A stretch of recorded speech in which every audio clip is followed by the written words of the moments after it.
কোটি টাকার চেয়ে বেশি, মাত্র 786 কোটি টাকা।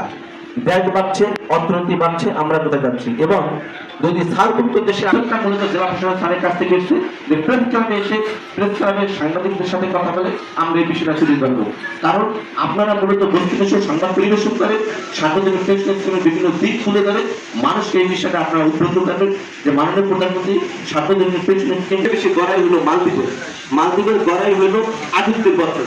মালদ্বীপের মানুষ 78 বছর পর্যন্ত গড়াই। তার পরবর্তী গড়াই হইল শ্রীলঙ্কা 76 ইয়ার।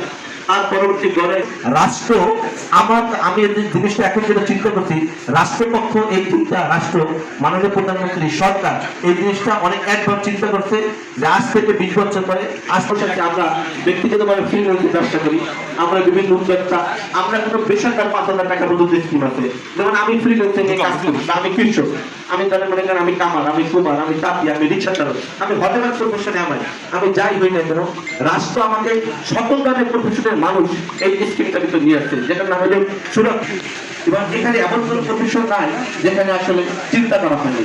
মানে আমি তো সবসময় একটা কথা বলি, সার্বজনীন পেনশন স্কিম হলো মূলত একটা ইনক্লুসিভ মানে সার্বজনীন স্কিম, যেখানে রাষ্ট্রপক্ষ মূলত সবাইকে নিয়ে আসছে, সবাইকে চিন্তা করেছে। এবং এইটা আমরা যারা সরকারি চাকরিজীবী কেউ এটা করতেই পারবে না, যারা বেসরকারি চাকরিজীবী আপনার না। গত জেলা প্রশাসনের স্যারের কাছে একটা সত্যের সাথে কথা হয়েছে, আমরা একটা ঘটনা জানি যে দেখেন পুলিশে যারা বসবাস করে তারা সমাজের চিন্তা করতে পারবে, তাদের প্রশ্ন আসতে পারে তার দারিদ্র সীমা নিচে আমি কিভাবে বুঝবো, আমি তো দরিদ্র, সেটা আমাকে কি বলবো, তাই না? এই প্রশ্নটাকে আসতে পারে না যে দারিদ্র সীমা নিচে যারা বসবাস করবে তারা এই সমাজের চিন্তা দিতে পারবে। তাহলে দরিদ্র কারা? বাংলাদেশ পরিষদ গুরু BPS Bangladesh bureau of statistics বলতে একটা কথা আছে, তাদের মূলত একটা রিপোর্ট আছে দেশে কারা দরিদ্র, একটা স্ট্যাটিস্টিক রিপোর্ট আছে। এবং নির্দিষ্ট ইয়ারলি যে টাকা 60,000 টাকা নিচে তাদের ইনকাম, তারা দারিদ্র সীমা নিচে বসবাস করবে। এটা কত চমৎকার একটা বিষয়, আপনি দেখেন এই স্কিমটা বলে দিল 500 টাকার স্কিম। কত টাকার স্কিম? 500 টাকার স্কিম। কিন্তু সহায়ক হিসেবে কাজ করে, আমরা আমাদের রিলেটিভ থাকতে পারে, আশেপাশের লোকজন থাকতে পারে, সবাই দারিদ্র সীমা নিচে বসবাস করে।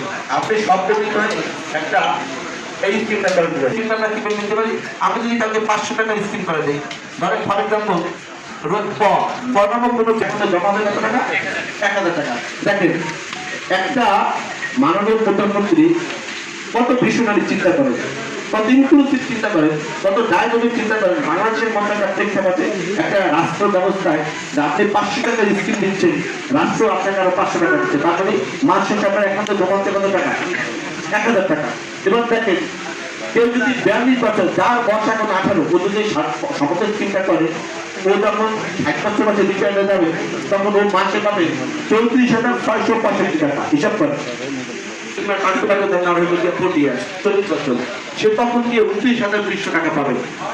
এবং যার বয়স এখন 10 বছর, আপনাদের এখানে অনেক মানে স্কিম, এই স্কিমটা আজকে এখানে জেলা প্রশাসনের নেতৃত্বে নিশ্চিত জীবনযাপনের জন্য, তাদের কল্যাণ, এই পরিকল্পনা কল্যাণের আওতায় আসার জন্য আমার মনে হয় আমাদের দেশেও সেরকম একটি পরিবেশের সৃষ্টি হবে। আমাদের আসলে স্বপ্নের দেশ আমেরিকা থাকবে না, আমাদের দেশ